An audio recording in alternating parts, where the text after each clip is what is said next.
Hi, my name is ZaKaiRan and welcome to my video and podcast, The Most Powerful Decision of Your Life, which is a decision you make every day on a moment-to-moment basis. It is a decision that, built upon over time, creates a beautiful, prosperous, healthy, wealthy, joyful, and fulfilling life. Or, depending on your choice, creates lack, illness, struggle, lack of joy, and lack of fulfillment.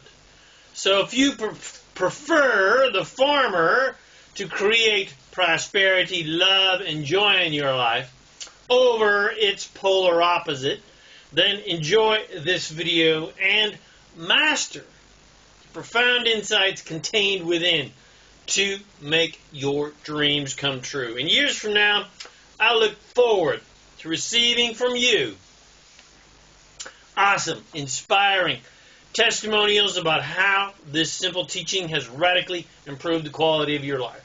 So enjoy my video and podcast, The Most Powerful Decision of Your Life.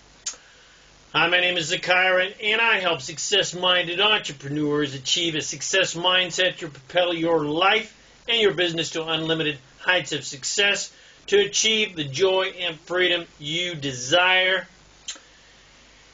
In my videos, podcasts, books, and videos, articles, I have available on my website at ZaKaiRan.com. I reveal the master keys of success, business, money, leadership, and relationship, so that you can create and attract yourself the happiness, health, wealth, and abundance and freedom that you desire. All right, here we go. The most powerful decision of your life. The decision that creates abundance and ease, or lack and struggle. The most powerful decision you will ever make is the decision to feel good and to choose thoughts that feel good. This is the empowering or disempowering choice you are given every moment of your day, to choose a good feeling thought or to choose a bad feeling thought. And the more you practice choosing good-feeling thoughts, the better you become at finding and attracting good-feeling thoughts, as opposed to heading down the primrose path of bad-feeling thoughts. And the habit that most people have developed of adding fuel to the fire of stinking thinking, which creates just more crap in their lives. And every day, based on your moment-by-moment choices of good feeling or bad feeling thoughts, you either build momentum in either of those two directions, in a good feeling direction or a bad feeling direction, manifesting more things that feel good or more things that feel bad. The compound effect, where your good feeling or bad feeling thoughts add up, so to speak, to create things and people and situations and opportunities that match the vibration of what you have primarily been thinking, good or bad. If you have primarily practiced bad feeling thoughts, then you will attract things, people, and situations that match those bad feelings. You will create and attract situations that feel bad when they manifest. But when you use the compound effect and the law of attraction to serve you in your favor, by primarily choosing good-feeling thoughts and by choosing to focus upon things, people, and situations that are easy to like, love, and appreciate, you will create and attract things, people, and situations into your life that feel good when they manifest. They will be things that are easy to like, love, and appreciate. So life is not about making big, epic quantum decisions. People put way too much importance upon the big decisions in life, such as education and career and love and marriage and children and finance, etc., as if those big decisions, if chosen correctly, will make you happy, healthy, and wealthy for the rest of your life. And you'll live happily ever after. Unfortunately, that is a fairy tale. But it is not the big decisions in life that make you happy, healthy, and wealthy. It's the little decisions you make throughout every moment of every day. Those are the decisions that determine your ultimate happiness and success. It's the 1,000 decisions you make every day to focus your thoughts and attention on something that feels good or feels bad. And the more you focus on things that feel bad, the more momentum you build about bad feeling things and vice versa. So if you could add up your thoughts every day, how many good feeling thoughts have you had and how many bad feeling thoughts have you had? If you have 5 good feeling thoughts but 95 bad feeling thoughts every day, and you don't have to be a genius to imagine how your life is going to turn out in a year's time, or 2 years, or 10 years. That's a shitload of bad feeling thoughts. But if you can train yourself to do your daily moment by moment best to focus your thoughts and attention upon having 95 good feeling thoughts and only 5 bad feeling thoughts, again, you don't have to be a genius or a mathematics professor to see that all of those good feeling thoughts added up are going to far outweigh the small amount of bad feeling thoughts that you might have. And even if you occasionally have a wobble for a day, once or twice a month, where your stinking thinking has stormed the castle, and a good feeling thought is nowhere to be found, and all seems lost, but you shore up the battlements and get your positive-minded troops back in order. Even if you had 1,000 really depressing thoughts going in a day, even if you indulged in an extravaganza of negative thinking, still, after time added up, your stinking thinking quotient is pale in comparison to your empowered, happy thought quotient that you're doing most every day. Choosing good feeling thoughts and choosing to focus on people, things, creatures, and situations that feel good to focus upon is our natural way of being and acting. Naturally, because we want to feel good, because feeling good feels good and feeling bad feels bad. So why do we focus so much of our attention upon things that feel bad when we focus upon them? It's only because we've been trained by society to do so. We were trained to focus upon things that we don't like to do and things we don't like and don't want by people who wanted us to act in certain ways so they would feel better. We were whipped and threatened and punished into thinking and acting in ways that made others feel good, but did not necessarily make us feel good. We were trained away from good feeling desires with threats of punishment and actual physical punishment. So we were trained away from our own pleasure with the fear of pain. So humanity has been primarily trained to avoid pain rather than pursue pleasure. In fact, we've been even told by religions and clergy and society that our own happiness is less important than everyone else's happiness, and that there is even something wrong with pleasing ourselves. The classic example is the shame and guilt that has been projected upon us all about sex. And every aspect of sex has been scrutinized and judged and condemned to death in an attempt to keep us in line like good little slaves. And of course, the ultimate manipulation tactic that has literally imprisoned the hearts and minds of society for millennia is the ludicrous idea of hell and eternal punishment. With the fear of eternal damnation looming over our heads, it's a wonder any of us have ever had any fun at all for fear of being punished by eternal damnation for our natural inclination to pleasure ourselves. Masturbation innuendo completely intended. So I reiterate, society has beaten into us a stronger desire to avoid pain rather than achieve pleasure.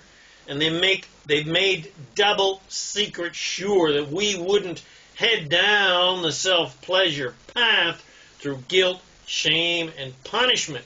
So, good job, society. You did a great job of manipulating and controlling everybody. You've done well to imprison yourselves and keep everyone else in prison too, because misery does love company. But your liberation from the prison of fear, of pain, and punishment is available to you in every moment of your life as you decide, how will I think? Will I think in positive directions about things that feel good, or will I think in negative directions about things that feel bad? Will I think about all the crappy things in life and talk about all the crappy things in life because that is what everyone else does? And I don't want to experience pain from being ostracized and rejected by my friends, family, and society. Or will I say, screw them and their addiction to pain and their addiction to projecting guilt and shame upon me. I don't need other people's approval to feel good, and I'm no longer going to live my life in fear of being punished by mommy and daddy and by some idiotic idea of a wrathful God and the police, etc. I'm going to be happy, and I'm going to focus on what makes me feel happy. I choose good-feeling thoughts. I don't have to focus on unwanted things to prove I care. Of course I care. But my focusing upon the poverty and conflicts and the supposed injustices of the world aren't going to help me and are not going to improve those situations on planet Earth or in anybody's lives. No solution can come if all I do is focus on the problem. So I'm just going to focus on solutions because that's what I want, is solutions. And focusing on solutions feels good, and it feels good to feel good. And I know that everyone else wants to feel good. They're just going about it in a backward way. Most people are trying to manipulate everyone around them to act in pleasing ways so that they can be happy. But why not just get rid of the middleman and just be happy regardless of what anyone else is doing? Trying to control the world is way too big of a task. So how about I just focus on controlling me and how I feel? I'm the only person in the entire universe that I have any control over in the first place. So why am I focusing my attention on everyone else? It doesn't make any sense. I can't control anyone outside of me, so why bother? I'm just going to focus on my own thoughts, and I'm going to focus on what feels good to focus on. That's so much more fun and self-empowering than trying to control the world to make me happy and trying to manipulate myself to make everyone else happy. Okay, well that feels great. What a relief. Everyone else is now officially off my hook. No one is responsible for my happiness but me, so I take back all of my judgments that I have ever projected upon anyone else that they didn't do a good enough job of pleasing me. And I let go of all of my own self-judgments that I didn't do a good enough job pleasing everybody else. It's not my job to please anyone else on planet Earth. It's only my job to please myself. Yay! I'm out of prison. Liberation is at hand. I'm free! And I let everyone else out of prison too. Everyone can do whatever they want. They can think however they think. I don't care. Yay, I'm free, and so everybody else. I don't have to judge anyone anymore about anything because it's no one's job to think or act in any ways that will please me. Yay. So the best way I can serve humanity is by just being me and choosing to be happy regardless of what anyone else is doing. My empathizing or sympathizing with other people's problems isn't helping them, and it certainly isn't helping me to feel good. It feels 1,000 times better to focus on people being happy and healthy and prosperous. And it feels like crap to think about their struggles, so I'm not going to do that anymore. I'm a solution master, not a struggle sympathizer. It feels terrible to think about a lack and struggle and conflict and destruction, etc. So I'm just going to think about those things. What's the point of doing that anyway? The problem isn't what I want. I want the solution. It feels better to focus on the solution. So I'm going to be a solution master, not a problem energizer. So I'm going to play the, quote, what feels better game, unquote. So what feels better? Think about the problem or think about the solution? What feels better, to think about lack or think about abundance? What feels better, to think about poverty and conflict or to think about prosperity and peace? The answers are obvious. What feels better, having a lack of love or having an abundance of love? What feels better, having a lack of money or having an abundance of money? So as you're going through your day, just play the what feels better game. If you're having a thought and you're heading down a bunny trail of doom and gloom, then just pay attention to how you're feeling and say, well, that train of thought feels like cock-a-doodie-doo. So, okay, what thought feels better? And just pivot, or in the proverbial words of Jesus, turn your cheek away from what you don't like and don't want, and just say, okay, it is very clear here what I don't like and don't want. It's very clear here what feels bad, so what is it that I do want? What feels good to think about? And when you've headed down the rabbit hole of doom and gloom, you are in a very powerful position, not a disempowered one as you might think, because when you are very clear about what you don't like and don't want, and you're at the same time very, very clear about what you do like and do want, if you can let what you don't want point you in the opposite direction and help you pivot in the direction of what you want. When your bank account says zero, you are never more clear that you want more money. When your bed is empty and you haven't gotten laid in 5 years, you are never more clear about what you want. When your health is in the toilet or the spare tire around your belly is bigger than the one on your car, you are never more clear about what you want. The trick, of course, is mastering the art of pivoting towards what you want and stopping yourself from banging the drum about what you don't want. So, think about what feels good.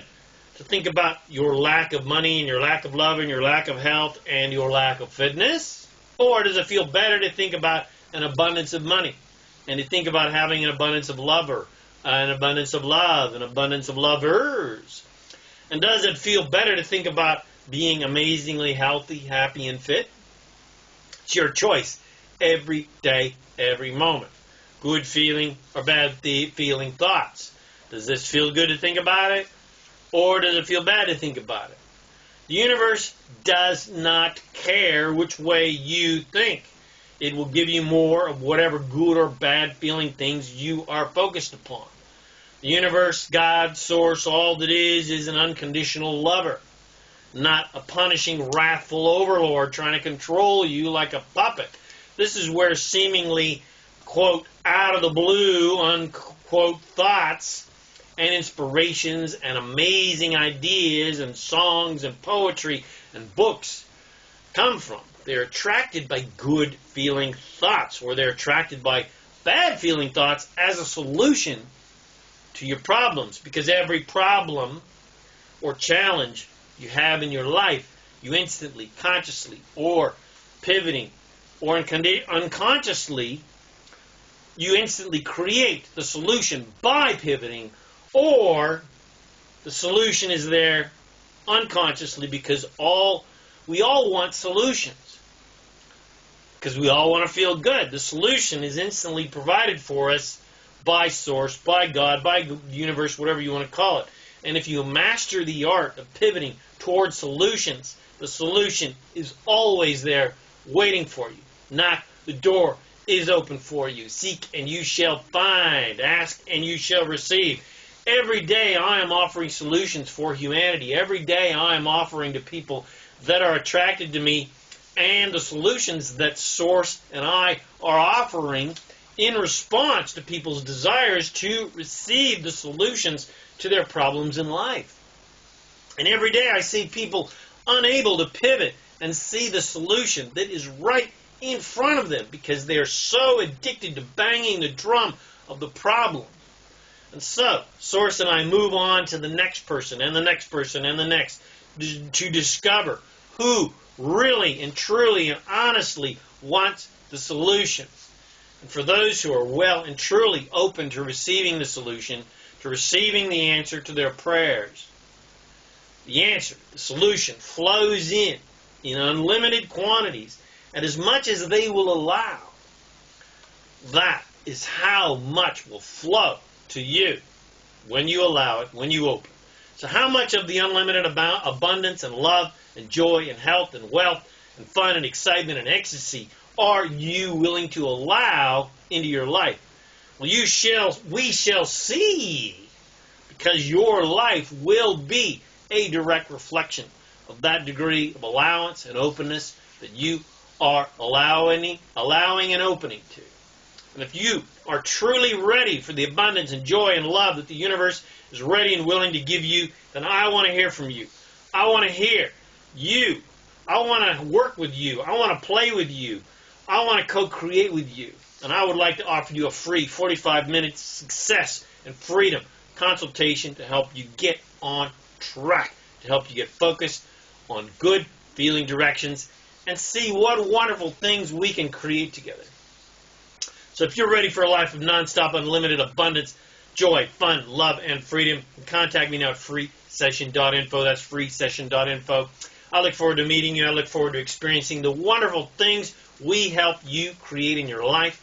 I look forward to witnessing your dreams coming true and marveling at your magnificence. That's freesession.info. Contact me now. Let's get you on the road to freedom and fun and joy and ecstasy and love and massive wealth and abundance. Thanks for watching this video, listening to this podcast. Please share with your friends. Bless them with these amazing teachings. Come visit me at ZaKaiRan.com for more empowering goodies. Go get yourself a free copy of my Top 10 Secrets of Success in the Law of Attraction at top10secrets.info. My name is ZaKaiRan, and I help success-minded entrepreneurs achieve a success mindset to propel your life and your business to unlimited heights of success and freedom. Thanks again for watching this video or listening to this podcast, and I wish you immense joy and abundance and on your magnificent journey of divine creation. And, of course, remember to make life a holiday